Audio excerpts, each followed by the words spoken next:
اللہ اللہ اللہ اللہ اللہ اللہ اللہ۔ یزید ابن مخلف ایک بہت بڑا معروف بادشاہ گزرا اپنے زمانے کا۔ اس کے واقعات میں مورخین نے لکھا ہے کہ شکار کے لیے جانا اس زمانے میں بادشاہوں کا ایک ذوق تھا۔ اس میں ساتھی ایک طرف ہو جاتے، یہ ایک طرف ہو جاتا۔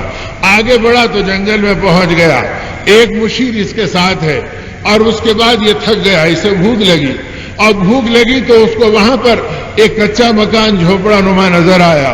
اس نے اپنے مشیر سے کہا کہ چلو یہیں پر شاید کچھ مل جائے تو دیکھ لیں گے۔ وہاں جا کر اس کو سلام کیا۔ اس نے ان کو دیکھا، وہ نہیں جانتا تھا کہ بھئی کوئی مسافر ہے، جنگل میں بھٹکا ہوا آ گیا، تو پوچھا کہ کیا بات ہے، کدھر آ گئے؟ کہا کہ دیکھو ہم نکلے تھے، راستہ بھٹک گئے اور بھوک سے بےتاب ہیں، کیا تمہارے پاس کھانے کو کچھ ملے گا؟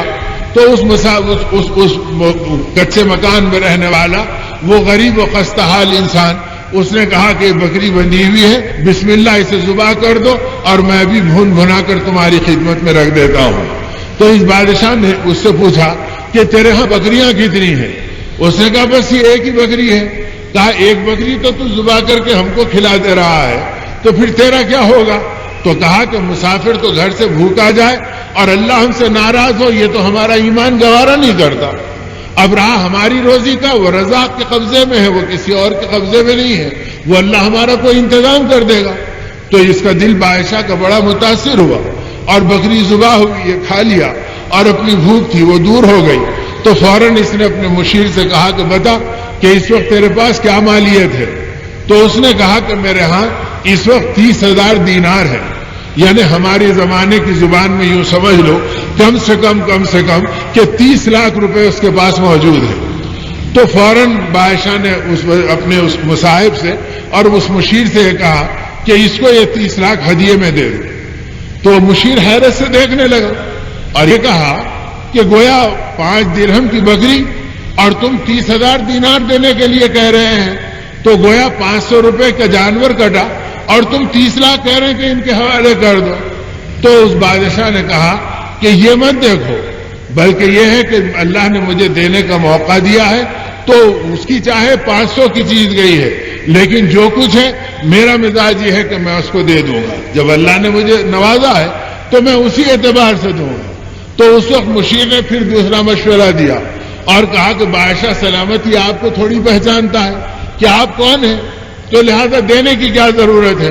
تو بادشاہ نے کہا کہ وہ تو مجھے نہیں پہچانتا، لیکن میں تو اپنے آپ کو پہچانتا ہوں کہ میں کون ہوں، تو میری غیرت گوارا نہیں کرتی کہ میں اتنا ہی دے کے آگے بڑھ جاؤں۔ یہ کہہ کر اس نے پورا دلوا دیا۔ تو جب بادشاہ اپنی اس حیثیت کو جانتا ہے تو حقیقی بادشاہ کا کیا مقام ہوگا؟ اور اس کے بھیجے ہوئے نبی رحمت صلی اللہ علیہ وسلم امام الانبیاء کا کیا مقام ہوگا؟ تو ان کے اعمال کی برکتیں اور ان کے راستے کی نعمتیں اور ان کی اداؤں کے پیچھے اللہ کی رحمتیں جو ہے وہ اس امت کے حصے میں آئی ہیں۔ تو آدمی اپنی حیثیت کو پہچانے کہ اللہ اپنے میں کس کا غلام بنایا اور کس کا امتی بنایا۔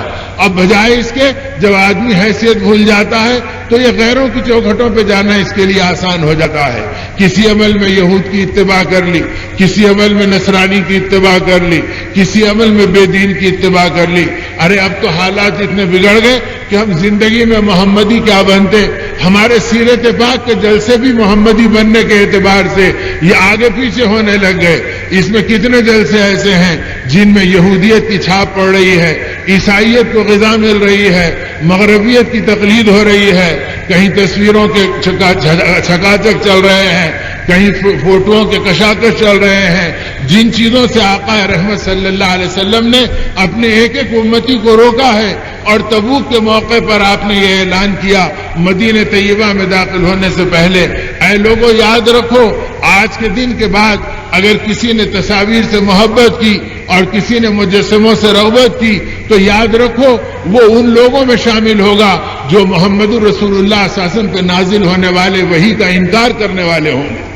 تو وہی کے منکر ان کو قرار دیا جو تصویروں سے محبت رکھنے والے ہوں گے. تو آج تو دشمنوں کی چھاپ اتنی پڑ گئی کہ ہمارے سیرت کے مقدس جلسے بھی یہ یہود و نصارہ کے گود میں جا رہے ہیں، اللہ کی رحمتوں سے محروم ہو رہے ہیں. تو اب ہدایت کیسے آئے گی؟ دل کیسے پلٹیں گے؟ ندامت زندگیوں میں کتنی آئے گی؟ ہم اپنی حیثیتوں کو پہچان کے کتنے چلیں گے؟ وہاں حیثیتوں کو پہچان کے چلنے کا راستہ تو نبی رحمت صلی اللہ علیہ وسلم نے اتنا دیا تھا کہ حضرت علی رضی اللہ عنہ کے گھرانے پر ایک بوڑھی آئی اور آ کے اس نے کہا، علی میرے بچے بیمار پڑے ہیں، یہ کٹوری لائی ہوں، اللہ نے تمہیں نوازا ہے تو تھوڑا سا شہد اس میں ڈال دو تاکہ شہد میں شفا ہے، میں اپنے بچوں کو چٹا دوں. آپ نے بڑھیا کو دیکھا اور دیوار پہ لٹکتی ہوئی کئی من وزنی چھاگل کو دیکھا اور چمڑے کا وہ بڑا مشکیزہ جو کئی من شہد سے بھرا ہوا تھا. آپ نے اپنے خدام سے کہا، بوڑھیا کی طاقت نہیں ہے کہ اس کو اٹھا سکے، اسے اپنے سروں پہ تھامو اور بوڑھیا کے گھر پہ لے جا کے پہنچا دو. بوڑھیا خوشی کے مارے مچل پڑی اور وہ خادموں کے ساتھ وہ بھی چلے گئی. بیٹھنے والوں نے کہا کہ علی اگر آپ امیر المومنین خالی اس کو محبت سے دیکھ لیتے اور 2 قطرے دیتے تو اس کی عید ہو جاتی، لیکن آپ نے چھاگل کا چھاگل دے دیا.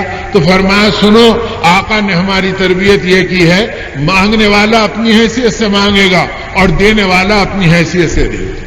تو جب اپنی حیثیت سے دینے کا راستہ اور اپنی حیثیت کو پہچاننے کا راستہ بتلایا، تو اگر یہ امت اپنے آقا کے ساتھ اپنے رشتے اور حیثیت کو پہچان لے تو اللہ پاک جو حقیقی شہنشاہ ہے وہ اپنے خزانوں سے اپنی حیثیت سے دیں گے تو امت کی ذلت عزت سے بدل جائے گی، امت کی نغبت راحت سے بدل جائے گی، امت کے فتنے کھڑے کھڑے لمحوں کے اندر ختم ہو جائیں گے، بشرطے کہ ہم محمدی بن کر اور محمدی وردی کے اندر ہوں کہ ہمارے سر کے بال سے لے کے پیر کے ناخن تک یہ محمدی وردی کی علامت ہو کہ ہم محمدی ہیں اور حضرت محمد صلی اللہ علیہ وسلم کی اداؤں پر چلیں گے. اسی لیے اس امت کو اس کا ایک تشخص دیا گیا اور اللہ کرے کہ یہ بات میرے اور آپ کے سمجھ میں آ جائے. آج دشمنوں کی سب سے بڑی تدبیر یہی ہے، چاہے وہ یہود و نصارہ ہوں، چاہے وہ ہریجن و برہمن ہو، چاہے وہ جو اسلام کے دشمن ہو، ان کی ساری کوششیں مشترکہ یہ ہیں کہ مسلمان میں سے اسلام کا تشخص ختم کر دو، یعنی ان کی زندگی کے اندر سے محمدی ہونے کا آئیڈینٹیفیکیشن ختم کر دو. یہ رات بھر نماز پڑھے ہم کو کوئی فکر نہیں ہے، دشمن کا یہ اعلان ہے. یہ دن بھر قرآن پڑھے ہم کو اس سے کوئی بے چینی نہیں ہے. یہ سال بھر روزے رکھیں ہم کو اس سے کوئی پریشانی نہیں ہے. لیکن ان کا تشخص ختم ہو جائے، یہ کاروبار میں، یہ چلنے پھرنے میں، یہ دیکھنے دکھانے میں، یہ صورت اور لباس میں، یہ کھانے اور پہناوے میں، یہ اپنے رکھوانے میں، یہ ایسے پہناوے میں ہو جائیں کہ ان کی زندگی میں اور ہماری زندگی میں فرق نہ رہے. اسی کا نام قومی دھارے کا نعرہ ہے کہ اس تشخص کو ان کے اندر سے ختم کر دو تو اس کے بعد ان کی نسلوں کو مٹانا اور ان کی عبادتوں کو بے وزن کر دینا اور ان کی دعاؤں کو تنکے کی طرح بے قیمت بنا دینا اور ان کو ان کے رب سے ان کی دعا رحمتوں سے محروم کرا دینا آسان ہو جائے. اس لیے آج اس امت کو گویا روندا جا رہا ہے اور اس کو اپنے زہریلے سیلاب میں بہایا جا رہا ہے. تو ضرورت اس کی ہے کہ سیرت پاک کے آئینے میں ہم اپنی زندگی کو اور اپنی صورت کو دیکھ لیں اور یہ طے کر لیں کہ ہماری کامیابی حضرت محمد رسول اللہ صلی اللہ علیہ وسلم کے مبارک طریقے حیات میں ہے اور آپ کے طرز عمل مبارک کے اندر ہے.